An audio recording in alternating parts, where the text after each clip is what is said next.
जय माता दी। Welcome to my channel. मैं साधना शर्मा अपने चैनल मून की mummy real life real home में आपका बहुत बहुत स्वागत करती हूँ। आज मैं आपके लिए बहुत ही उपयोगी बहुत अच्छी वीडियो लेकर आई हूँ। सुखी गृहस्थ जीवन कैसे जिएं। आप अपने गृहस्थ जीवन में शादीशुदा ज़िंदगी में किस तरह से भगवान को पा सकते हैं, एक सुखी अपनी गृहस्थी को कैसे चला सकते हैं, घर के काम करते हुए आप किस तरह से भगवान की पूजा पाठ कर सकते हैं, अपने सारे जीवन के ऋण उतार सकते हैं। आप अपने जीवन में जो अपना गृहस्थ जीवन है उसमें आप वानप्रस्थ आश्रम, ब्रह्मचर्य आश्रम, गृहस्थ आश्रम, संन्यास आश्रम ये सब कैसे जी सकते हैं वो मैं इस वीडियो में बताऊंगी। आप कॉपी पेंसिल लेकर बैठिएगा। कुछ इंपॉर्टेंट बातें होंगी जो आप नोट कर सकते हैं। वीडियो को पूरा देखिएगा क्योंकि कुछ भी चीज़ आपसे छूट जाती है तो फिर आपको वीडियो देखने का कोई फ़ायदा नहीं होगा। तो आप वीडियो को देखिए और समझिए कि हम अपने गृहस्थ जीवन को सुखी कैसे बना सकते हैं, भगवान को पा सकते हैं। गृहस्थ जीवन में रहते हुए ही हम अपने पूजा पाठ, अपने जो भी हमारे पितरों की पूजा, हमारे भगवान की पूजा, देवताओं की पूजा, ऋषि मुनियों की पूजा, वेद पुराणों की पूजा, ये सब हम कैसे कर सकते हैं। आप बिना मंदिर जाए भी आप घर में रहकर किस तरह से भगवान को पा सकते हैं। तो चलिए मैं वीडियो स्टार्ट करती हूँ। मैं आपको बताती हूँ जो मैंने अपने जीवन में सीखा है वो मैं तुम्हें बता रही हूँ। पति पत्नी का जो रिश्ता होता है वो खून का रिश्ता नहीं होता, वो धर्म का रिश्ता होता है। जहाँ तर्क होता है वहाँ नर्क होता है, जहाँ समर्पण होता है वहीं स्वर्ग होता है और वहीं टकराव भी नहीं होता है। तो जैसे कीचड़ में कमल रहता है वैसे ही आप गृहस्थ जीवन में रहकर भगवान को पा सकते हैं, पूजा पाठ कर सकते हैं। तो सबसे पहले हमारे पास होता है पितृ ऋण।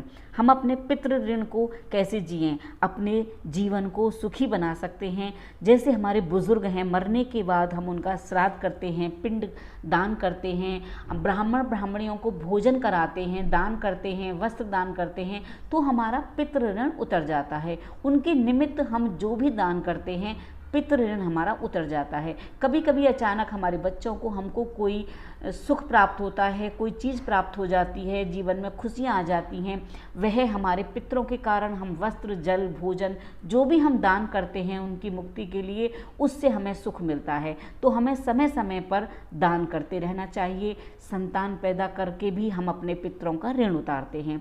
जैसे जब हमारी संतान पैदा होती है तो हमारे पितृ प्रसन्न होते हैं कि हमारा वंश आगे बढ़ रहा है।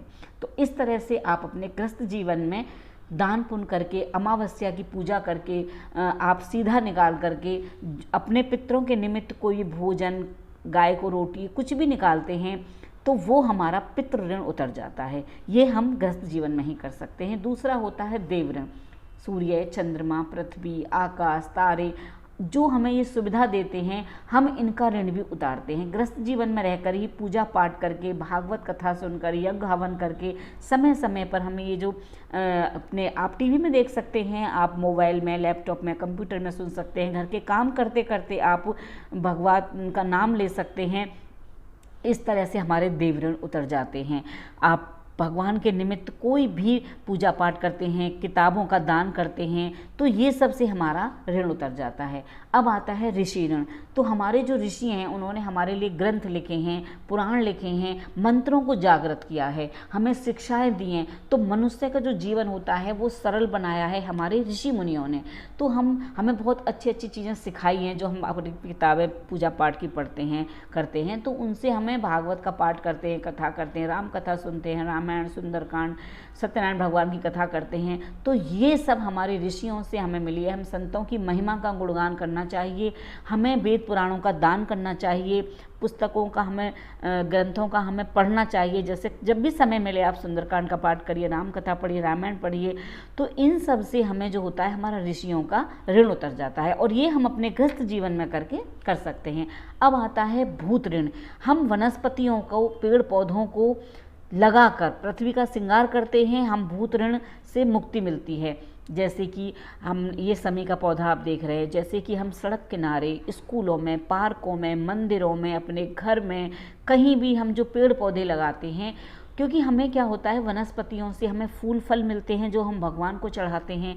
हमें लकड़ियाँ मिलती हैं, हम हवन करते हैं, यज्ञ करते हैं, पूजा की सामग्री मिलती है, नवरात्रों में लौंग चढ़ाते हैं, सुपारी चढ़ाते हैं, फल चढ़ाते हैं। ये जो भी हम भगवान को समर्पण करते हैं, अपने गृहस्थ जीवन में रहते हुए पूजा पाठ करते हैं, तो हमें वनस्पतियों से मिलती है। गाय को रोटी खिलाते हैं, कुत्ते को रोटी खिलाते हैं, पशु पक्षियों को हम दान कर, मछलियों को, चींटियों को, ये सब हमें भूत ऋण जो भी होता है वो हमें गृहस्थ जीवन में पेड़ पौधे लगाकर, गाय को रोटी खिलाकर, इन सब से हमें ऋण से हम उतर सकते हैं। तो ये गृहस्थ जीवन में ही संभव है कि आपने घर में तुलसा जी लगाई, उनकी सेवा की, आपने पीपल का वृक्ष किसी मंदिर में लगाया, उसकी सेवा की, आप इस तरह से धरती का श्रृंगार करते हैं और अपने ऋण से मुक्त हो जाते हैं। अब मैं आपको बताती हूँ मनुष्य ऋण। ऐसा कोई मनुष्य नहीं होता जिसका एक समय, किसी भी समय एक दूसरे के बिना गुजारा होता हो। हर आदमी को, हर मनुष्य को, हर पुरुष को, हर स्त्री को एक दूसरे के सहारा बनना ही पड़ता है, ज़रूरत पड़ती रहती है। जो व्यक्ति ऋणी रहता है वह जीवन में कभी सुखी नहीं रह पाता है। तो हम अपने जीवन में बहुत मनुष्यों से कलाएं सीखते हैं, अपने गुरुओं से, माता पिता से, बहन भाइयों से, मित्रों से, पड़ोसियों से। आप देखेंगे कि पूरे जीवन में आपने कुछ ना कुछ, कहीं ना कहीं से बहुत अच्छी अच्छी बातें सीखी। बुरी बातों को त्याग दीजिए, वहीं छोड़ दीजिए।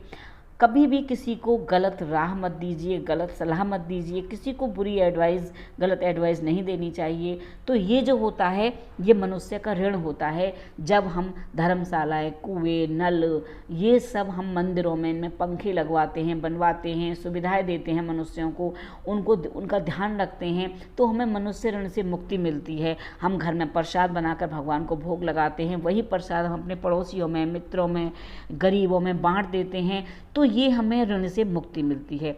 और ये गृहस्थ जीवन में संभव है। मेरे बहुत सारे बहन भाई मुझसे क्वेश्चन करते हैं, पूछते हैं, घर का काम नहीं निबटता, बच्चे स्कूल जाते हैं, मुझे ऑफिस जाना होता है, घर में बुजुर्ग हैं उनकी सेवा करनी पड़ती है, तो मुझे पूजा पाठ का टाइम नहीं मिलता है, तो मैं अपने गृहस्थी में कैसे भगवान को पाऊँ। तो वो सब के लिए मैंने आपको ये बताया है कि आप इस तरह भगवान को भोग लगाइए, फिर प्रसाद बांटिए। जब आप ये प्रसाद किसी की हथेली पर रखते हैं, किसी की प्लेट में रखकर आप देते हैं, तो उनके चेहरे पे जो मुस्कान आती है उस प्रसाद को देखकर, वो आपको भगवान से जोड़ती है, आपको आपका ऋण उतारती है। तो मेरी जो बहुत सारे बहन भाई कहते हैं कि हम गृहस्थ जीवन में रहकर भगवान की पूजा कैसे करें, तो ये वीडियो आपके लिए बहुत लाभदायक है। आप वीडियो को पूरा देखिएगा। आपको हमारी वीडियो अच्छी लगे तो आप इसको शेयर ज़रूर कीजिएगा, क्योंकि जो भी हमारे बहन भाई, माता पिता, हमारी बुजुर्ग महिलाएं या हमारी घर गृहस्थी वाली बहनें, बेटियां जो कहती हैं हम पूजा नहीं कर पाते, उनके लिए ये बहुत लाभदायक होगी। आप कहीं जाते हैं, रास्ते में पक्षियों के लिए दाना डालते हैं, तो आपको बहुत ऋणों से मुक्ति मिलती है।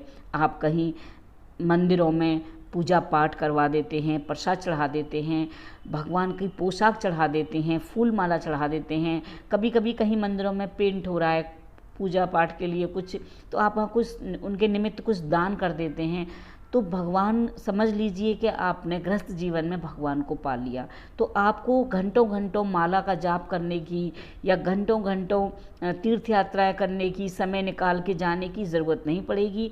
आप गृहस्थ जीवन में ही भगवान को पा सकते हैं। घर में लड्डू गोपाल रखकर आप उनकी सेवा कीजिए। आप लड्डू गोपाल नहीं रखना चाहते, आपके घर में जो भी पूजा पाठ की जो भी आपने सामग्री रखी हुई है, तस्वीर है आपके पास, पुस्तकें हैं, जो भी समय मिले आप घर के काम करते हुए भगवान का सुमरन कीजिए। मोबाइल में, कंप्यूटर में, टीवी में आप भागवत का पाठ सुनिए। तो गृहस्थ जीवन में ये सब जब हम करते हैं तो हमारा जीवन सुखी हो जाता है। उससे आपके भाव अच्छे होते हैं, घर में तर्क वितर्क नहीं करते हैं आप, घर में लड़ाई झगड़ा नहीं होता है, बच्चों को अच्छे संस्कार मिलते हैं और आपका मन अंदर से प्रसन्न होता है। आप मेरी वीडियो को देखने के बाद कुछ भी ऐसा करके देखिए, आपको बहुत अच्छा लगेगा। समय समय पर आप अपने घर में छोटे छोटे आयोजन करा सकते हैं। जैसे आपके बच्चे का जन्मदिन है, आपका जन्मदिन है, कोई त्यौहार है, तो आप मंदिरों में दान ना कर सकें, गाय को रोटी ना खिला सकें, तो आप अपने घर में कुछ भी, मतलब जैसे आप अपने आप सत्यनारायण कथा कर लीजिए। मतलब मैंने अपने चैनल पर वीडियो डाली हुई है कि किस तरह से आप पूजा पाठ करें, आचमन करें, आप पंचोपचार पूजा कैसे करें, सत्यनारायण की कथा कैसे करें, पूर्णिमा का व्रत कैसे करें। आप हमारे चैनल पर विजिट करेंगे ना, आपको बहुत अच्छे अच्छे वीडियो मिलेंगे। लड्डू गोपाल की सेवा कैसे करें। तो आप गृहस्थ जीवन में भी सुखी जीवन जी सकते हैं। अगर आपके पास सुबह को समय नहीं कि आपने सुबह 4 बजे उठ के स्नान किया, तो आपको जब समय मिले, क्योंकि आजकल भागदौड़ की ज़िंदगी है, ऑफिस का टाइम किसी का सुबह होता है, किसी का दोपहर को होता है, किसी की नाइट शिफ्ट होती है। तो जब भी आपको समय मिले आप स्नान कीजिए, भगवान का ध्यान कीजिए। अपने घर के काम, ऑफिस का काम करते करते भी आप चलते फिरते बोलते उठते बैठते भी आप भगवान के मंत्रों का जाप करते हुए भी भगवान को पा सकते हैं। तो आई होप कि आपको हमारी वीडियो पसंद आई होगी। वीडियो पसंद आए तो लाइक कीजिएगा, शेयर कीजिएगा। हमारे चैनल को अभी तक आपने सब्सक्राइब नहीं किया है तो चैनल को सब्सक्राइब कीजिएगा। कमेंट्स बॉक्स में लिखकर मुझे बताइएगा आपको वीडियो कैसी लगी। ये मैंने सुखी ग्रस्त जीवन के आपको नियम बताए। टिल देन बाय बाय, जय माता।